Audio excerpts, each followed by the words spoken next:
thank you for coming on the podcast. Thank you for having me. It's been long awaited for me to get you on this podcast, mate. So I appreciate you taking the time out to come on. Most welcome, thank you. First things first, mate.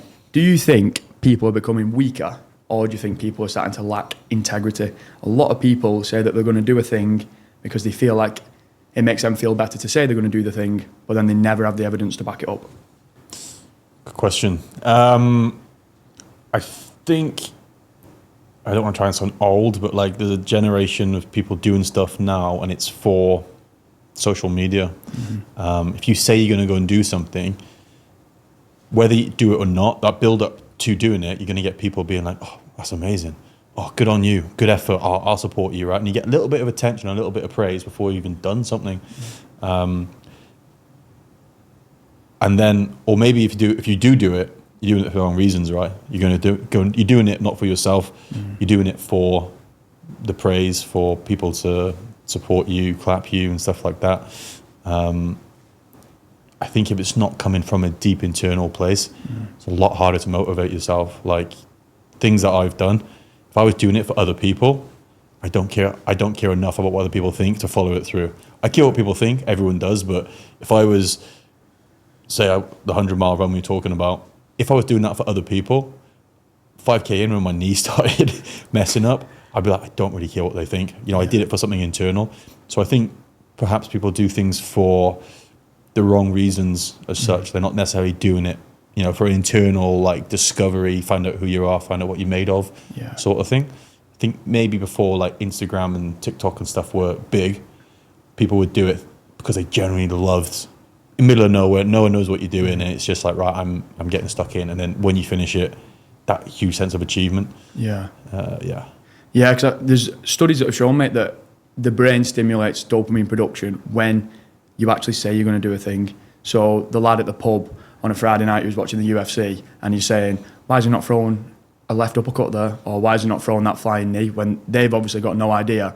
And then they're probably going to convince everyone that they know what they're talking about, and it makes them feel better around a bunch of people who maybe look up to them then. And then they go home thinking, oh yeah, I know exactly what I'm talking about when it comes to UFC. Whereas if they were to go into the ring with like a 150-pounder who's just like done a couple of days sparring, they probably get absolutely ripped to pieces. Do you know what I mean? Yeah, it's a good point. It's a very good point, yeah. Because a lot of people, like you just mentioned yourself, do these things on the search for validation from other people. And I know that you've done some like crazy races, events, training sessions. Are you looking for a deeper purpose within when you're setting those goals? So I got this thing, and it's like, I think in everyone's head there's two voices, right? There's that one voice that is confident and is like, oh, I'm going to fucking smash this. And there's another voice in your head that when it gets a little bit hard, starts reasoning with you, right? It starts going like, I'll say you want to do 100K. Right, I've done 50K, that's quite good. That's more than a marathon. I'm happy with that.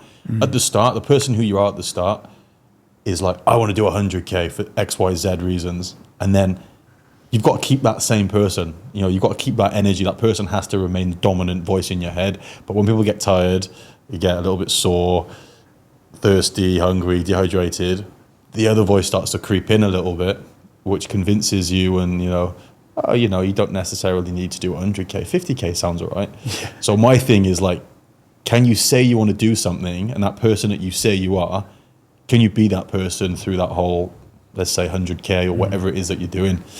So that's the big sort of reasoning behind me, is to have that, the person who we all want to be, right, was inside.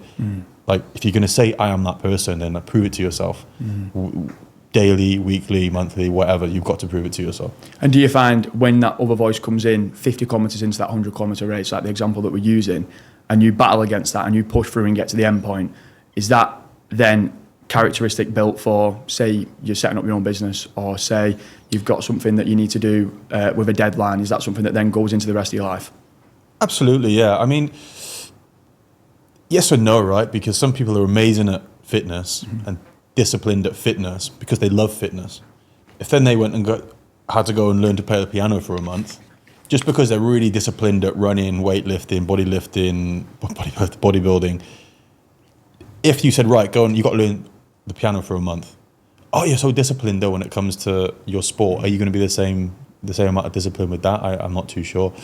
So it's a bit of a tricky one with with discipline, I think. But because you've got that mindset, even if you was to say, I'm going to go and learn to play that piano, I'd back you then more than the person who's quit on that. Sorry, I went off on the question. Yeah, so it definitely helps in all areas of life. You usually find a disciplined person can switch to business or a different sport, and they can be very good at it because they know how to quieten the voice in their head, right? It's like an exercise or a drill you do with any sport. The more you do it, the more it becomes natural, so you don't think about it. Some people you could put say you're getting a cold tub and they'll put their foot in it. No, I can't do that. And some people, they feel the exact same cold, but they'll go sit in it straight away. So it's exercise in that part of the mind that deals with stress and deals with being uncomfortable. Something we did a lot of in the Marines and stuff like that as well. Like what you think is painful or uncomfortable at the start, at the end it's 3-4 times as bad, but you just learn to accept it. You just quieten it down. So has there been a point, say, when you was in the Marines or when you was doing like a crazy event or somewhere where you was pushing yourself, where you've been that close to that second voice is coming in, where you felt like, look, I'm going to have to stop here? And what was it that made you push through that? Almost everything I do, that voice comes into my head. Like, I'd be lying if I said, no, I never have any doubts. I think any normal person does have doubts and does have that voice come into their head. It's just how you deal with it. And you just got to know that, like, I set out to do this. This is what I want to do. Like, why is it now changing? Because this voice is trying to convince you. But quite a few times that I've thought about it, and every time you quieten that voice in your head, it gets easier and easier every single time. Because I was always fit growing up. I was probably always like the fittest kind of guy in my school and stuff like this. And then I went into the Marines at 17, and I wasn't the fittest guy. There were quite a lot of guys fitter than me. I was young, I was short, I was skinny. Like, I hadn't really like grown yet. I didn't really grow till I was like 18, 19. And I was like, this is bullshit. All these guys, like, this guy's like 6'4", he's an ex-rugby player. Of course, it's easy for him carrying all this weight. It was so unfair for me. And then I remember one day I was on this hill. I think I was like 4 or 5 weeks in. And I'm at the back and I'm moaning to myself in my head, this is fucking bullshit. And I thought, either quit right now or shut the fuck up. Like, it's not going to get any lighter. This hill's not going to get any shorter. Either carry on with it or don't. So I sort of I had like a bit of an epiphany, really. And I killed that person in my head who was negative and felt sorry for himself. I said, right, either quit now, like, leave the Marines, it's not for you, or stop moaning about it. And then I become like PT medalist. Like, I got the fastest time through the commando test. I was the fittest guy out of all the fit guys. So yeah, I just managed to quieten that voice. And after that, I've been different. It still creeps in. It does, you still have things like, I did the 100-miler start of this year, and 5K in my knee. I did something to my knee. I don't know what I did, but I did, and I was like, okay, this is probably where I should stop. And I said, right, either stop now at 5K and do it another day, or keep going. Don't quit at 50. Don't quit at 60, because I've already done 100K before. So I said, you're doing 100 miles, or just quit now. So One of the things where you said you was at the back, one of the phrases that always pops up into my head is that nobody's going to save you. You're in this journey on your own. And I think it's crazy, because at this moment in time, for people who want to push themselves and dampen down that secondary voice of them trying to bitch out or trying to quit, I think it couldn't be easier for people to do that now, because there's so much access out there to train, to do these races, to train for these races, the time that people can have because the schedules are a lot freer. But then it's also so easy for people to fall into that mentality of it's so difficult and it's so convenient to just go to the shop and get the processed foods, or not train and be comfortable just watching Netflix. Everything's easy now, isn't it? So I think we're getting very, not used to being uncomfortable. I know it's a massive cliche, but the more things you do throughout your life that are slightly more uncomfortable, and again, like walking up the stairs instead of using the escalator in a mall, it sounds so stupid, but if you like consciously make that decision to do something like that, it's an exercise, like everything. Like you train your biceps 3 times a week, they're going to grow over 2 or 3 years. Like that's what happens. It's the same with your mind. Every time you avoid the little things that you think, it's just a little quick thing. Again, what's a rep? What's one rep in building your physique, for example? Well, it's not much, but actually it all adds up. So that's kind of how I see don't take the shortcuts, don't take the easy route. Yeah. Even things like for me, I don't write stuff down if I need to remember them, dates and times and stuff like this. I refuse to write it down. I think just it's not that difficult. Yeah. As soon as you start doing that, your brain gets lazy. I don't need to remember it's written in my phone or on a notepad. So little things like that, I try to work out. That's a very good point. Like ChatGPT is one of the things. I was speaking to somebody on a podcast, I think it was 3 episodes ago, and we was talking about how like your coaches or your influencers or the people on Instagram who have to write captions, it's gone from like these sophisticated, really well orientated captions with like the great hooks and people who are sending emails off to whoever they work with, like really well organized, like great literature, but then now it's just like, write me this email. Write me this Instagram post, and it just takes away the way that you think. I refuse to do it. It takes away creativity. It takes away you. You've got to sit there, and again, we're sitting now and speaking, have a conversation. Like with day-to-day life, people are losing their communication skills a lot as well. Like you're 21? 21.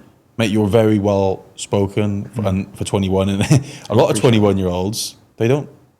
I mean, not all of them, so before anyone gets offended by it, but like a lot of guys, they don't speak properly. They don't know how to hold a conversation. They're not funny. They're just like, everything is like through the phone and stuff like that. So I think it's important to still write things down, type, talk, so. Yeah, well, one of the things we're going to touch on now, which can kind of link into the social/cultural shifts that we've seen, like we've just been speaking about with ChatGPT, social media, even having a conversation and training like people in the gym. There was a study conducted in 2020 where young adult males and males over the age of 60 were asked the same question, which was, do you believe that you portray complete masculinity? 56% of men, over the age of 60 said yes, and only 2% of young adult males said yes. So you've got the complete difference with the people who are semi-retired, who are coming towards the end of their lives, who obviously live their younger years back into the 1900s, who feel that they are complete masculine. Whereas you've got the men who are coming through in 2020, the years that we're living now, where they feel 2% masculinity. Do you think there's a reason behind that? I think job roles. Okay, so like an example for me, I grew up in the countryside, and I grew up like where I used to go for like a beer when I was 15. Yeah, I probably was 15, but like 15, 16, 17 then. A lot of the guys were hard-working guys. He worked on the council doing the roads, or like farmers or forestry commission builders, stuff like this. And you were kind of respected on how hard you work, not how much money you make as such. It's like, oh, so-and-so, yeah, he's a grafter. Oh, mate, he's up at 4:30 every morning, And you respect people for being like masculine and getting on with stuff. And I think now, maybe because I've completely moved to Dubai, it's a lot different. But I notice men aren't necessarily respected for being masculine in those terms. It's like, what car have you got? What watch have you got? Where'd you live? Where'd you go on vacation? How many times a week do you play golf? Yeah. But that's very nice. And I'm not saying that's easy to get. And I respect anybody but that's not necessarily a masculine trait. Savvy, maybe, but not necessarily like a masculine. I feel like the roles are changing a lot, and what men need to do and what men are expected to do.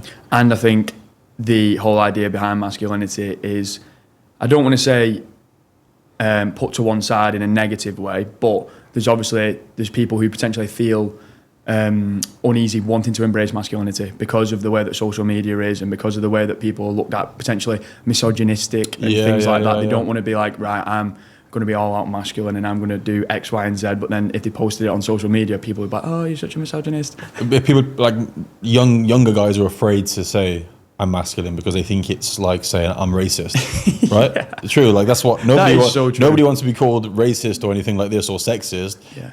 Saying that you're masculine, it's almost been pushed to be a negative. It's just a case, I think, of what men actually want and what men actually care about. I feel like men who are masculine and are happily masculine and openly masculine are usually quite happy, are usually quite hardworking, they're usually quite driven. And if you was to give like a bit of a quick fire 5 tips or 10 tips that you felt have like made you feel more masculine for the listener who's potentially a little bit younger, who's wanting to embrace that masculinity but doesn't feel like they can, what would they be? And they can be very basic. So I feel like masculinity is actions, doing what you said you'll do, not just saying it like we spoke about earlier. Holding yourself accountable. Holding yourself accountable, yeah. If you're fit and healthy, I'm not saying like you've got to be a massive bodybuilder. Like you can just be even going to the gym or exercising. Right? You're going to feel better. You're going to feel healthier. Your testosterone net levels are going to be better. If you're lower in body fat, your estrogen is going to be lower. You're going to feel more, not say masculine, but you're going to feel healthier and fitter. Just consistency through your job, things like that. Looking after people around you. You know, a very masculine trait for me personally is, like, I know men who are not big, they're not strong, they're not physically, capable. So much, but they're very, very good fathers. They're very, very good husbands. They support everybody around them. That's a masculine trait. You know, not everyone's born to be a big athlete. Some people are born in a different body, right? Looking after people around you, supporting your mother, your father, girlfriend, brothers and sisters, I feel is something that's considered very, very masculine. Yeah. And like I said earlier, just being accountable with your actions. Don't talk about things until you've done them. Get on and do stuff, and it'll give you a very good fulfillment. Yeah, good word. Yeah, fulfillment. Yeah. So we've got hold yourself accountable, which I'd put under being disciplined. Yeah. Consistency, keep yourself in shape, which I think is probably one of the main ones. One of the phrases that I use is you're a walking billboard of your own self-respect. If you're out of shape, you're telling everybody else around you that you've not got that much self-respect about the way that you look and the way that you feel. Whereas if you go up to somebody on the beach and they've got six-pack abs, you instantly think he's a grafter. And it goes back to what you mentioned earlier, where that then sets the pace for that man, that he should feel masculine because he's done the hard work and he looks the best that he possibly can do. And then we've got looking after those around you, which I think is definitely a big one. I mean, everything we mentioned there, it's not, exclusive to men. Women can do all that as well, but I feel like as a man, it's changed, right? Before it's like our man is there for protection, right? Society now, we don't necessarily need men. Not every man's got to be like an MMA fighter who can use handy with an assault rifle. Like, we don't need that really, but the protection and the support needs to come from another way, right? It needs to come through, again, like financially, just being there with time and effort and things like that as well. And again, just being a man of your word. Yeah, I find that a lot of young lads, I know that you mentioned, don't want to be the MMA fighter, don't want to be able to hold the AR or go and hold the weapon and things like that, but there is some form of urge for them people to still want to do that, and that's why you see most people who are on TikTok scrolling, all it is like David Goggins edit, MMA edit, and etc. etc. They just go down this complete rabbit hole of scrolling through like what they want to be. It's a fantasy to a degree, right? So you've probably seen these memes and it's like, I wish I was born in the 1800s, and I'm like, yeah, but you're born now. You can still, you haven't got to be on horseback with swinging a battle axe around to be masculine. Yeah.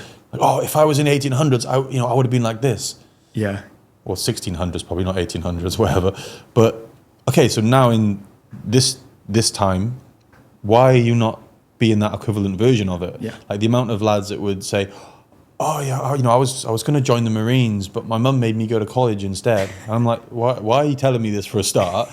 And they're the sort of people that think that, back in the 1600s, I would have been a warrior. Yeah. Why? You're not a warrior in this. You're not gone into the military. You're not a boxer or jiu-jitsu or any. You're not doing any martial arts. So what makes you think? Just because you're not born in that time doesn't mean that you then can't take on these sort of roles that you wish for. Again, like David Goggins, ex-Navy SEAL. Everyone loves him because he's like masculine and he's just like, get the fuck on with it. Men can do that. You can do it. If you're out of shape, set yourself a target to do 5K. Yeah. And I have this big thing about like training for stuff. If I'm training to do a 10K, people will say this, not just a fast time, but like I'm training to do a 10K or I'm training to do a half marathon. Like, why are you training for a half marathon? You can do a half marathon. Most people can do a half marathon. The reason they're training is so they're not confident. All the training's doing is building the confidence that they can do it. If you want a challenge, you want to challenge yourself and see what you're made of. Do a half marathon with no training. Yeah. you might get horrendous time. You might do it in 3 hours, but I guarantee you've dug a lot deeper. You found out more about yourself. It's challenged you and it's changed you a lot more than someone that spent 12 weeks building up to it. That's so true. I think that's so important, that the races and the challenges that people take on, sometimes people do get caught up in the times and what they need to post on social media and things like that. But again, like you said, if you can do a half marathon and you get an awful time, but you didn't train for it, that develops so many characteristics for for you personally, which you can take on into the rest of your life. It's life. Again, we're not getting too deep here, but you don't always know when something's going to happen, right? Like, I've lost people very, very close to me. Some of them I knew it was going to happen. Some people didn't. It was just woke up and that was it. Like, nothing prepares you for that. So if you can just go and challenge yourself off the cuff without training for it, without expecting it, the difference it makes to your mindset and your sort of versatility is huge. And that's why I do believe like fitness and things like this is such an important part of life. Yeah. Because you can, like we said earlier, you can take it into all aspects, right? Yeah. If you can just, you're totally unprepared for something, you've not practiced and you've just gone in and you just face the challenge head on, whatever's happened and you completed it. Again, half marathon takes you 3 hours. Yeah. No one gives, you haven't got to post it, no one cares. Yeah. But what you've put yourself through, that will prepare you for life. So when something does unfortunate happen to you, right, I've put myself in the shit before, I felt this like adversity, like I know how to deal with this. Do you feel like that's a trait that you've taken from being in the Marines? No. It's a trait I've taken from just life happening to me, I think. Just like unfortunate things happening. And you can't prepare for a lot of stuff. So you just, once it happens to you, hey, this is what it is. I know like it is what it is such a phrase, but... I wish I could get it tattooed across my forehead, mate. It's such a good phrase. But in Wigan, mate, we'd say be reet. Yeah.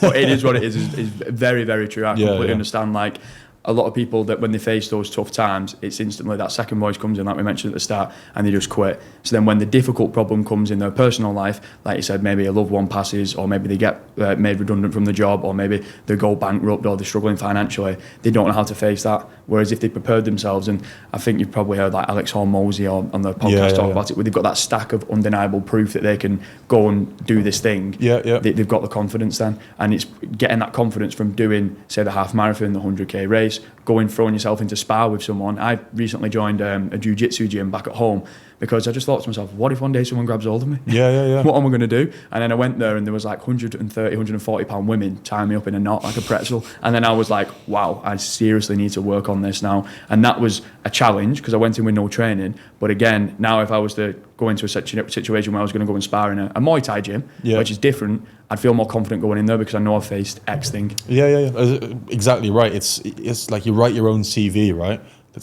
That's going to prepare you for whatever job it is. Well, it's not a job, or whatever problem life throws at you.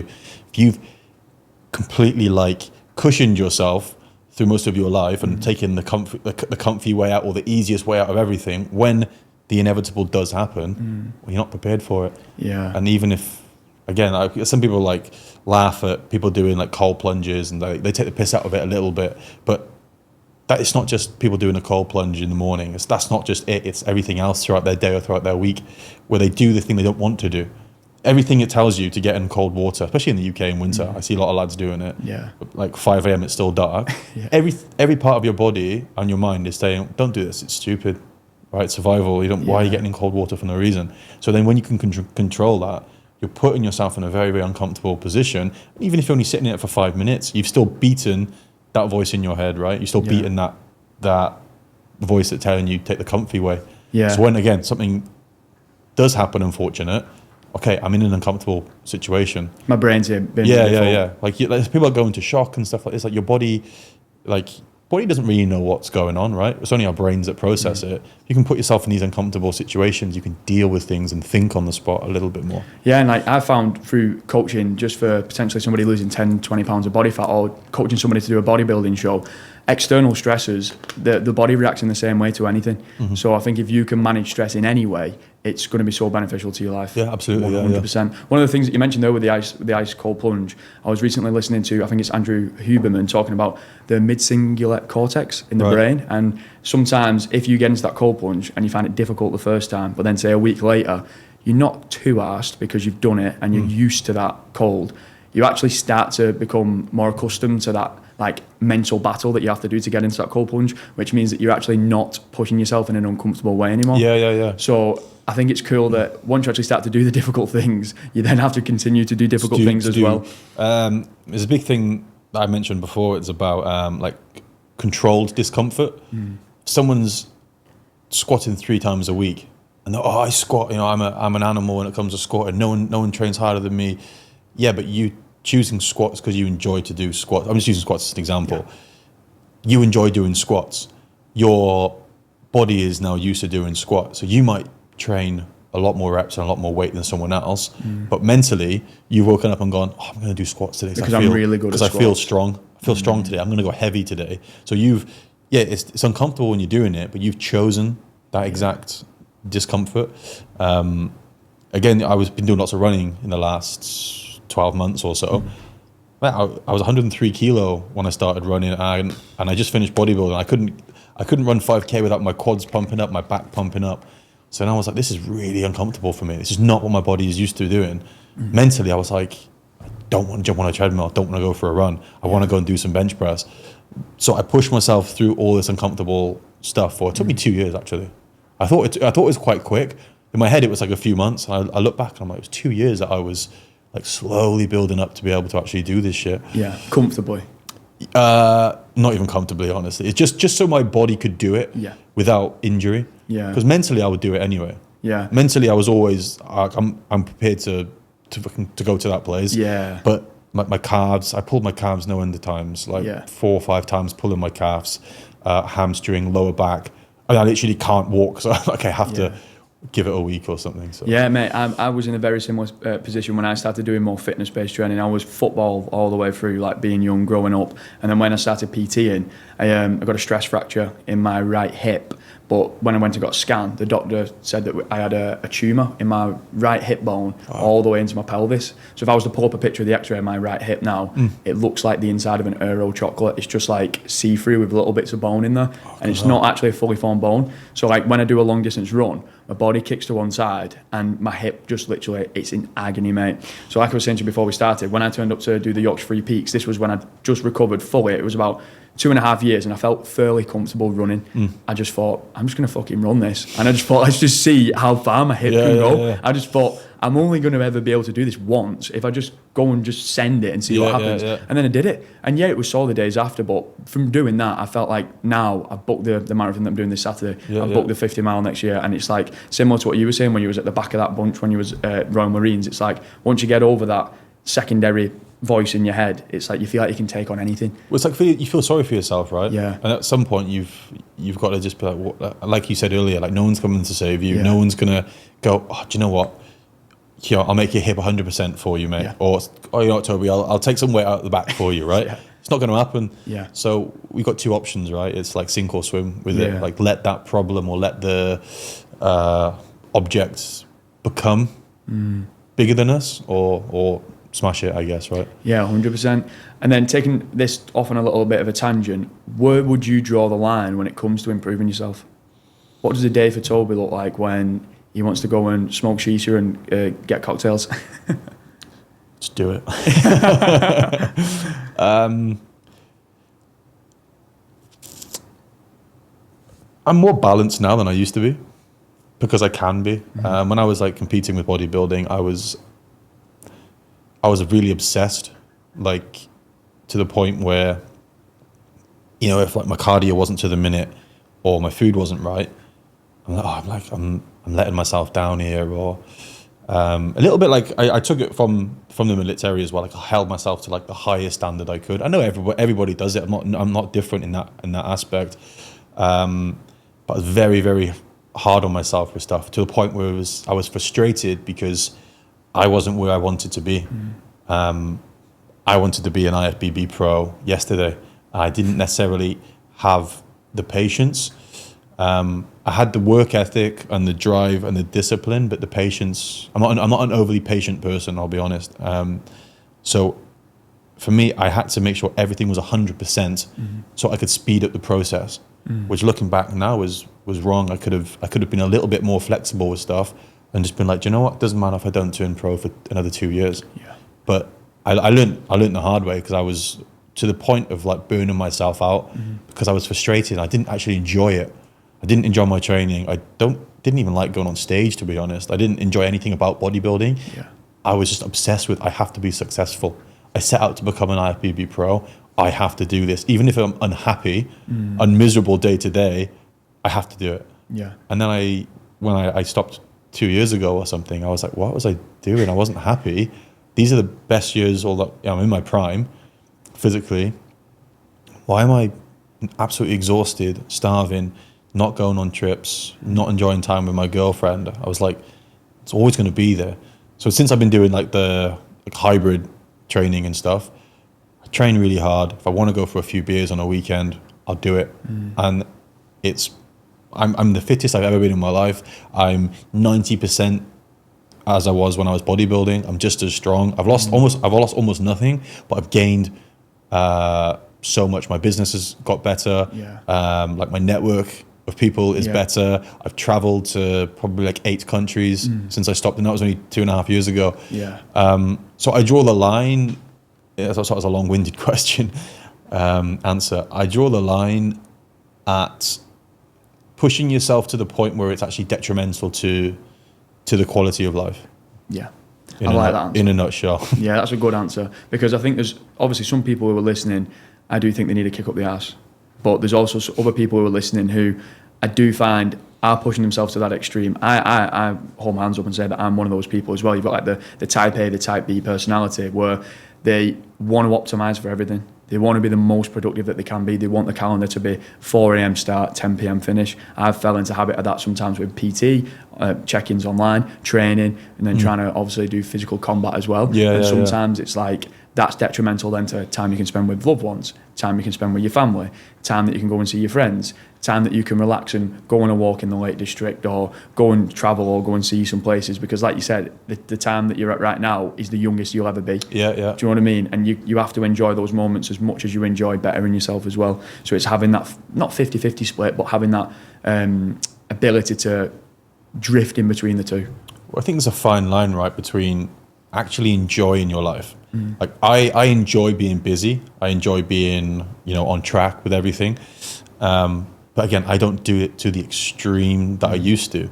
When I used to do it to the extreme, I thought I was enjoying life. I thought, I'm doing everything I want to be doing, because I was kind of brainwashed myself to think, I have to be doing all this with my bodybuilding training. I was working, I was training 8 people a day. I was doing online coaching. I was doing cardio. I mean, every person at bodybuilders does this. I'm not any different, but I thought this is exactly what I want to be doing. And I don't really think I was happy when I was doing it. So I think there's a fine line between doing what makes you happy, doing what makes you successful. But if you can combine the two, you're gonna go a lot further than the person who gets up every morning going, oh fuck's sake, I've got to do this, I've got to do that, because I'm so afraid to miss a day, or I'm so afraid to go out for a family's birthday meal. Like I have clients like, they're on off season, and they're like, it's my mother's birthday. Is it okay if I go off plan? I'm like, mate, it's your mother's birthday. Do you know what I mean? Like, so they're not even competing. Some of these guys, like, go out, like, enjoy your mother's birthday. Yeah. You don't know how many birthdays someone has left, or left. Like, yeah. So I'm like, don't disrupt the quality of life and time with loved ones for what is not even 0.1% of your progress. Yeah, there's a podcast I've done with a bodybuilding coach, Callum, who is a bodybuilder as well, and he talks about like reframing your mindset in certain ways. So like you've mentioned, where obviously you was pushing yourself, doing the PTs, doing the cardio and the check-ins, and then realising that it was eating away at your quality of life. I think there's some people who are pushing themselves to a certain degree, but then they could push more, but they're thinking that the world's against them, it's so difficult, they want to let everybody know how hard the current situation there is that they're going through. But sometimes if you was just to be like, this is making me a better person, I've got the ability to get on this treadmill today, I actually have access to coaching clients online, you'll learn more from that. And if you get to the end of that prep, or if you get to the end of that if you get to the end of that module that you've just done at university, or you get to the end of that project you just launched for business, and you're like, that was fucking shit, that. I did not enjoy that one bit. That's feedback for you to then not do it in the future. Yeah, and like you said, there is a time in your life where you have got to push, and there is no flexibility. You can't be like that forever. I did 16 bodybuilding competitions in 4.5 years or 5 years. I was like proper like off-season prep. So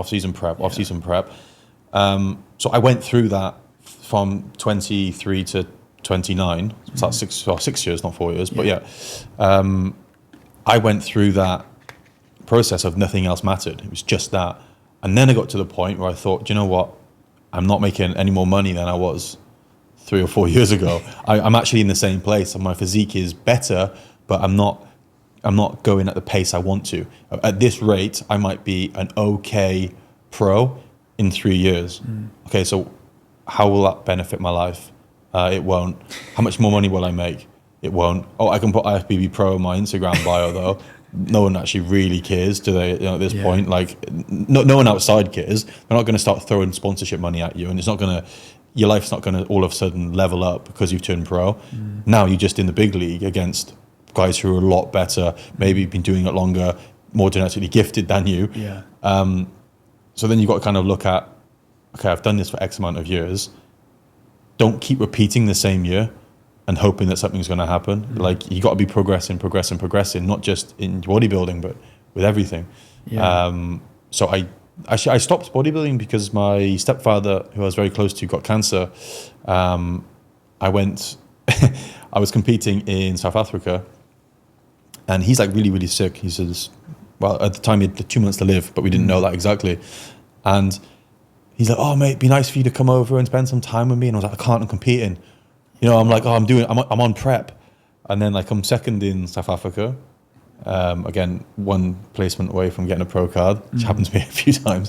And I was like, the fuck am I doing? I was like, I'm obsessed with getting on stage and winning. And I was like, the stage will be there next year. My stepdad won't be there next year. So I stopped it.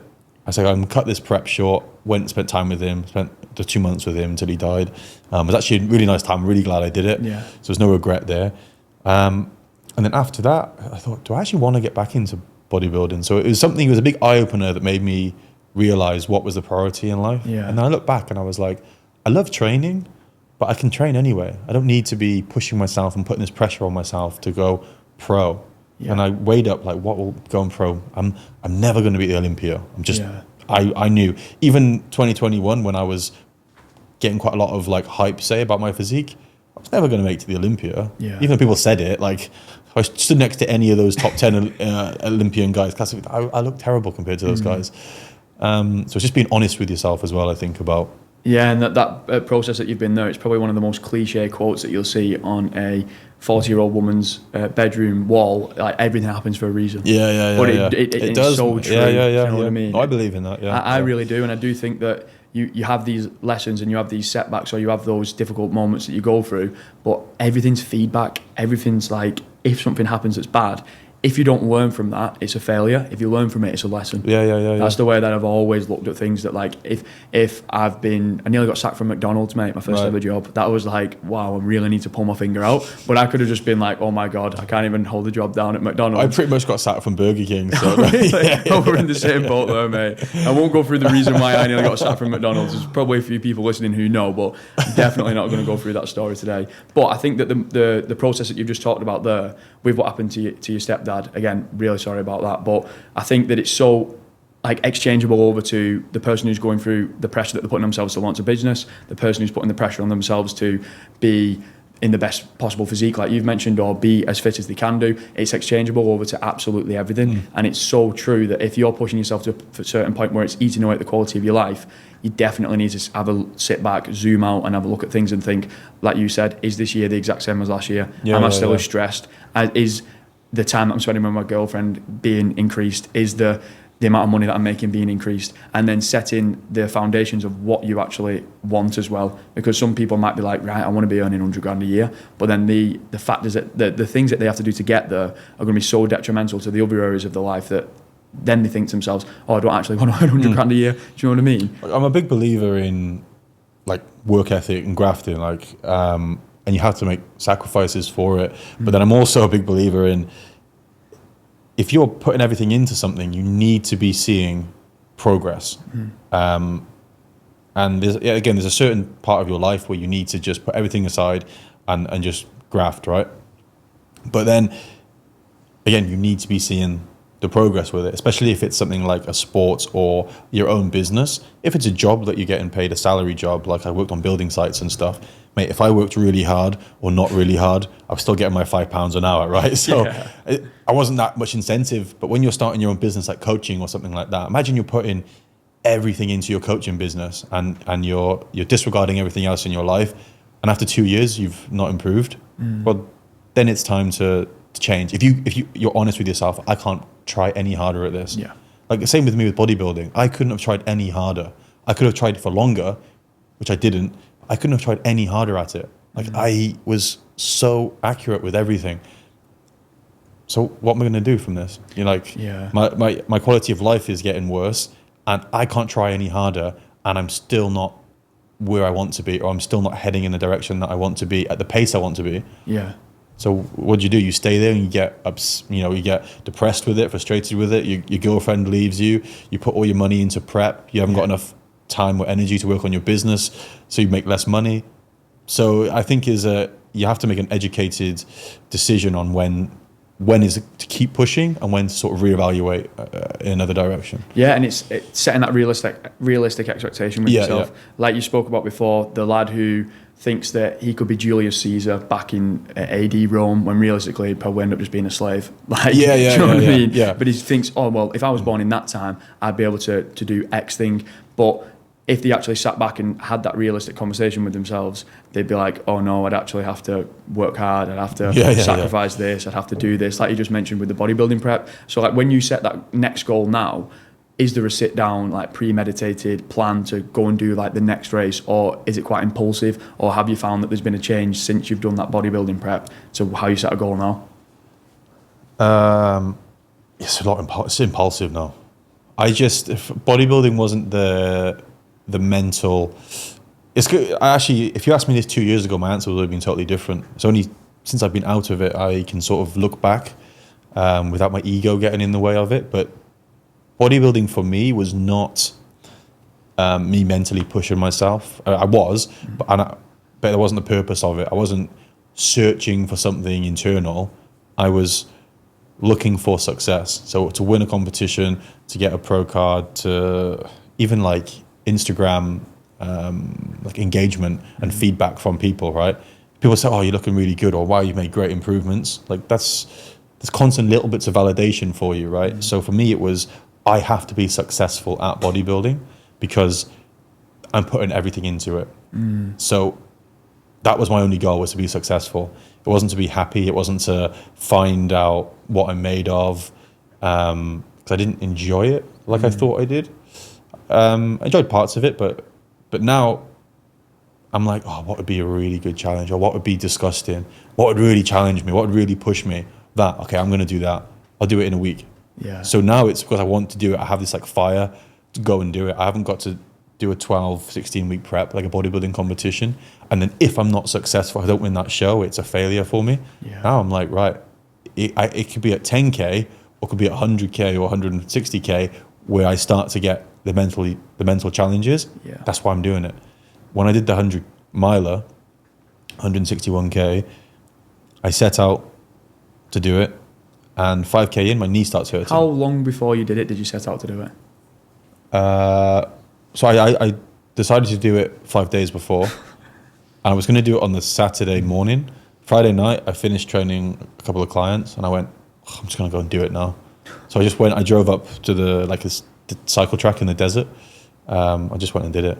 Just literally just got my Camelback, got my trainers on, and just went and did it. Yeah. But I did it for the challenge, right? So I thought, I've done 100K before. I've done 100K a few times now. About 70K mark is when it starts to get tough, usually. So I was like, right, I'll do 160K. All right, 70K is where I'll start getting hard. And then I got the challenge. Because I fucked my knee at 5K in, again, I thought, oh, I shouldn't do this. I should quit. And then sort of the positive voice in my head said, well, you've come here to do a challenge. You thought the challenge was going to start at 70K. Yeah. It's now started at 5K, and you want to quit. Yeah. This is it. This is the challenge. Like, it wasn't what you expected, but here you go. So that for me was, all right, this is what I wanted to do. It's I wanted another a challenge. 90 kilometers worth of challenge. Yeah. Or 90k worth of growth. 155k. Yeah, 150k worth of growth. 100%. Yeah. So you went with the expectation of like 90 kilometers is going to be an absolute slog, whereas now it's 155. Yeah. So I was like, actually, this is what I wanted. Yeah. And it was a lot slower than I'd planned. It took me 24 hours. But I was like, well, that's what you want. You want the challenge. Why? Yeah. When the challenge presents itself in front of you, but this isn't the challenge that I wanted. I wanted it to be easier than this. Yeah. Okay, this is it, motherfucker. Do it. And again, like drawing that line now, where do you find yourself when it comes to pushing yourself to do these challenges where it's like, right, I just want to post this on social media? In terms of what, like doing it for myself, doing it for social media. What I found out, maybe because I'm getting a little bit older, is no one really cares. People care maybe for a split second. They might scroll past something, like it, and then they forget about it. You going and doing something like a 24-hour run to impress people on social media when they've taken not even 5 seconds on your post. Most of the time, right? The only people I actually care about are my friends and like my loved ones. But I don't do it for them, but I like their approval. I like their validation. It's the same with anything, right? If your girlfriend says, oh, that's a nice hoodie, or you look good today. Oh, I feel good today, right? Yeah. Don't really care what Bert from Burnley thinks about my 100-mile run, right? Yeah. So, yeah. From past experience, Burnley. I used to have a girlfriend from Burnley. Oh, no way. Yeah. Well, mate, I 100% agree. I remember when I done the 24-hour burpee challenge thing that I was talking to you about before we did this podcast. Obviously, raising the money for charity was just sick. Like, and I was plastering it on social medias because I was like, I want to raise as much money as I can do. Yeah. It was for mental health charity. Like, I've had experience with myself where, like, with mental health, etc., and close ones who've like suffered loads. And I just thought, if I can raise loads of money, for me, that's just like a massive win. And we wanted to raise like £1,000. We did 3,500. Oh, wow. And it was Congrats, like, man. we did an hour into that challenge and we weren't going to beat the record. We knew within an hour. Yeah. We had 23 hours of burpees. To know that you were behind. Just knowing we was doing it for the sake of it. It was just like, okay, there's people coming in. There's people coming and supporting us. That's amazing. I was so grateful for every single person who came. But then I was like, we've raised the money now. All I can do is just really push myself for no reason besides that I wanted to push myself. The money was already raised. We could have just stopped and been like, we've raised the money. We can't do the record. It's done now. But it was that mental slog of like, do you know what? You wanted to do this challenge. Like you mentioned when you got that injury 5K in, you're going to fucking do this challenge and you're going to come out the other side of it. And you're doing it for mental health. Yeah, right? mental health it was. And yet, so you're going to struggle for 23 hours. Well, 24 hours. I think an hour of burpees is going to be hard enough. So 24 hours you were struggling, right? So you're pushing yourself. So I think as well, it's a bit of a reminder of, people who do struggle with mental health, what they go through on a daily basis and things 100%. Like that. So it's a nice, it's nice, not nice, but it's an accurate kind of challenge to do as a bit of a wake up call and understanding things a little bit more. Right? Yeah, because I think physical activity and training, it can get a negative shade thrown in it sometimes, but the benefit that it has for you mentally is just second to none. Like if I'm not trained within let's say a week and I've been back to back with work, I feel amazing. I might have earned a little bit more money, but I feel so let down that I've not kept myself in shape. Or fit. Yeah. Do you know what I mean? Do you find that the same way? Yeah. Like again, it's changing now because I do so many different types. Before, I wouldn't be able to go 5 days if there wasn't a gym there. I've absolutely no way. My progress, it is going to be limited. Yeah. I'm going to go backwards. Again, I have to be successful at bodybuilding. Because it wasn't bodybuilding. I just wanted to be successful at anything. But bodybuilding is what I chose to do. So I have to be successful at bodybuilding. So for me to go away for 5 days without a gym, this is really bad. This is like going in the complete opposite direction that I want my life to go in. And I'd be hard on myself with it. I went away with my mates, 10 days in Mongolia, which is middle of nowhere, living in huts, right? Didn't think twice about it. Didn't care about a gym. Usually I'll be doing press-ups. I didn't care, right? I've been training 18 years or something daft now. 10 days is not going to do any different to my body. I'm out here with my mates. We're in the middle of nowhere. I'm active. We're out hiking and stuff like that. I'm enjoying myself. I don't need to be training to be successful. This is successful. This is with two of your best mates in an incredible country with no phone signal. This is success. This is like what people like would dream to go and do. Yeah. So I'm like, I'm successful by doing this. So it switched for me a lot. Yeah. And even now I can go, okay, I can go for a run. I'm still progressing. As long as I'm getting the endorphins and stuff from it, I'm totally happy with it. Or I'm doing something that I really want to be doing. If you lock me in this room for 2 weeks with nothing to train, then it's a little bit different. But I can now understand the difference between enjoying myself and that's successful. I've worked hard, I've worked a long time. So if I have 3-4 days or a week where I'm enjoying myself, this is successful. Before it was training, working towards the goal, that's success. But then you've got to sometimes be able to understand when you've got there. Like I'm not as successful as I want to be by any means, but I need to sometimes like stop and understand like, man, I have a really good life. Yeah. Like this is what I've been working my ass off for years and years and years, and then enjoy it. Yeah. If you don't stop to take a moment to actually enjoy where you are, again, like Mongolia with 2 of my best mates, like just up to nonsense, riding camels and stuff. If you don't stop to appreciate that this is actually like a part of success, then you're never really going to be happy. Yeah, and going back to what you mentioned of not letting it eat away that quality of life. Yeah. I think that is so true. Mate, we're going to have to wrap up this episode, but thank you, man. It's really been an enjoyed absolute pleasure. Such a good conversation. Thank you, for anyone who's wanting to follow yourself and find you, where are they going on Instagram or socials? Just Instagram, yeah. Toby_Richa. Thank you so much, mate. And for everyone who is listening, make sure you're subscribed on YouTube, make sure you're following on Spotify, and we'll see you in the next one.